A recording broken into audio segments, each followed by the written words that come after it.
being to dissent इख्तिलाफ करना इंसानी फितरत है. Your Honor, the term law cannot be limited to the rules of conduct enacted by a superior sovereign political authority. One of the chief exponents of historical school of jurisprudence established that in primitive society there was no sovereign political authority. You are in this court that international law is a law. You are to address your arguments on this point. My Lordship, You are derailing yourself. My Lordship, There is no dispute about the sovereignty. Who is sovereign? Your stance should be international United Nations as bodies are sovereign and their law has enforceability, and if anybody violates that, it has its consequences. Focus yourself especially on this.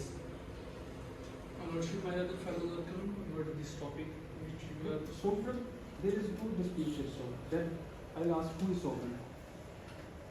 we are denying sovereign. To whom are you denying? As they mentioned, Austin is law is According to yourself, who is sovereign? You are saying international United Nations is sovereign. So the United Nations is a body of a superior is a body which makes which frames rules which fulfill the functions of law. As we mentioned in general meaning of definition, peace, security, justice. For that purpose we have security council. For that purpose we have journalism. For that purpose we have all international criminal code, international code of justice. I am denying that अगर हम ये कहते हैं कि law is command of sovereign, Austin ने हमें इस चीज़ पे अटका दिया है, तो हम इस तरह कहेंगे जिस तरह चीफ एक्सपोनेंट हेनरी माइन कह रहे हैं that in primitive societies there was no sovereign political authority. If we go with the concept that laws are product of a sovereign political authority, then we are negating customary laws, religious laws and many other laws.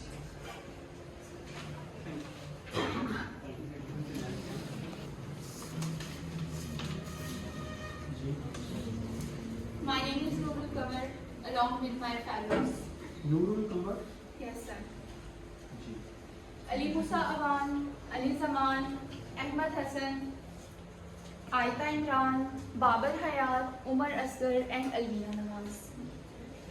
Sir, we are in favor that international law is law in true sense of term. May we proceed? Yes.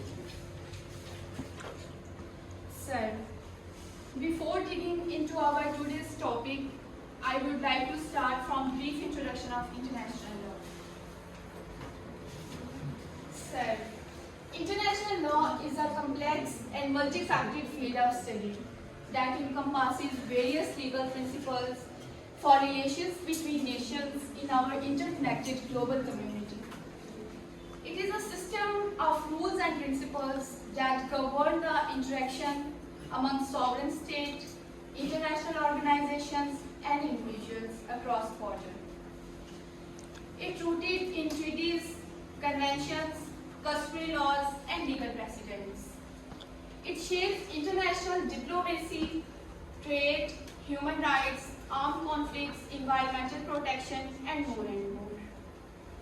As its core, international law aims to foster stability, promote cooperation, and ensure the semblance of order in the international arena. Sir, it addresses diverse issues such as conduct of nations in the time of peace and war, the rights and responsibilities of states, the resolution of disputes, and the protection of fundamental human rights. Despite of its complex challenges, international law plays a vital role in fostering mutual respect, promoting global justice, and advancing the common interest of humanity. Sir, according to Sir Joseph Gabriel Strait, international law is that body of law which is composed for its greater part of the principles and rule of conduct which state feels themselves bound to observe and therefore do commonly observe in their relation with each other or included also. The rules of law relating to the functioning of international institution or organization, their relation with each other and their relation with states and their relation with individuals.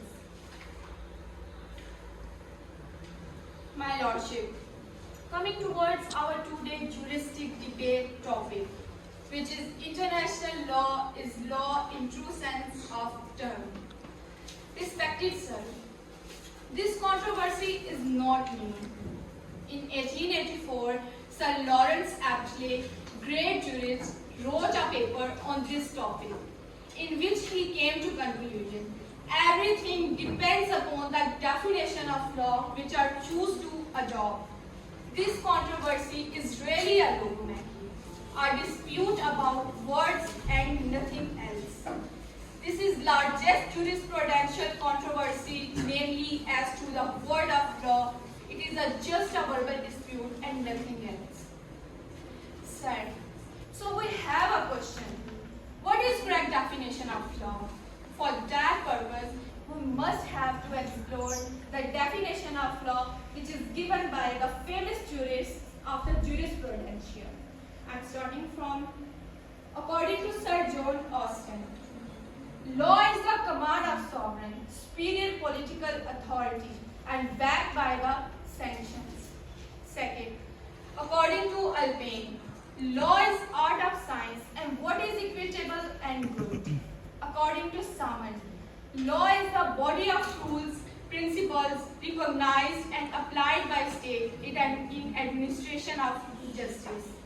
According to Professor Oppenheim, law is body of rules for human conduct within a community which by consent of this community shall be enforced.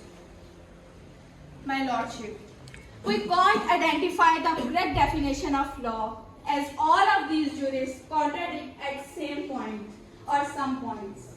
The only way to identify correct definition of law is through the general meaning of law, which is widely recognized by all legal fraternity. My Lordship, general meaning of law is, law can be defined as a set of rules and regulations that govern the behavior of individuals and communities, designed for the purpose of peace and security, order and justice, and protection of rights. Law is also used for the purpose of resolving conflicts and disputes in a civilized manner. Respected sir, in this perspective, international law is seeking to regulate behavior and action of the states, individual, cross-border and international actors. However, the scope of international law is much broader, as it extends beyond the borders of individual states and encompasses के piece को law को order को maintain करने के लिए use किए जाते हैं और ये हमारा लॉ का भी जनरल रूल है कि सोसाइटी में पीस, प्रॉस्पेरिटी, अच्छा बिहेवियर, मेंटेनेंस सब कुछ होना चाहिए. इसकी बेस्ट एग्जांपल्स हमारे पास आ जाती हैं पेक्टा सर सर्वेंडा, उबी जस्टिस डी मीडियम, res judicata and estoppel. Now the fourth source of law is judicial decision. आम अल्फाज में हम इसको प्रेसिडेंट कहते हैं. ये भी हमारे पास एक इम्पॉर्टेंट सोर्स ऑफ लॉ है. These are those decisions which are made by higher judicial authorities. अगर आईसीटी की बात करें तो आईसीटी के डिसीजंस में इंटरनेशनल कोर्ट ऑफ जस्टिस भी आ जाती है, इंटरनेशनल सिविल कोर्ट्स भी आ जाती है. Your honour, decisions of ICJ, international arbitration tribunals and national supreme court are the fourth source of international law. This is also followed by court not only as a source but also the best evidence available to show the existence of rules of international law. Now, the last source of law is juristic writing. अगर हम international law के बारे में जब हम पढ़ते हैं, हम कोई बात करते हैं तो इसमें डिफरेंट जूरिस्ट आ जाते हैं. तो उनकी जितनी भी राइटिंग्स हैं, डिफरेंट जूरिस्ट ने जो भी बातें की हैं, उनकी राइटिंग्स को भी इम्पोर्टेंस दी गई है. international law. Your Honor, all of these sources are widely accepted as a source of law. Critics of international law says that all laws are command of sovereign, political superior authority. If we go with this concept that all laws are product of parliament or superior political authority, then we are negating many laws. For example, customary laws, conventions, and those laws which are based on religious belief. If we word it, we also deny the legal charter of English common law. Similarly, we also deny many Pakistani laws, for example, Contract Act, because they were given by Great Britain during their rule over subcontinent. Now, the next topic of my discussion is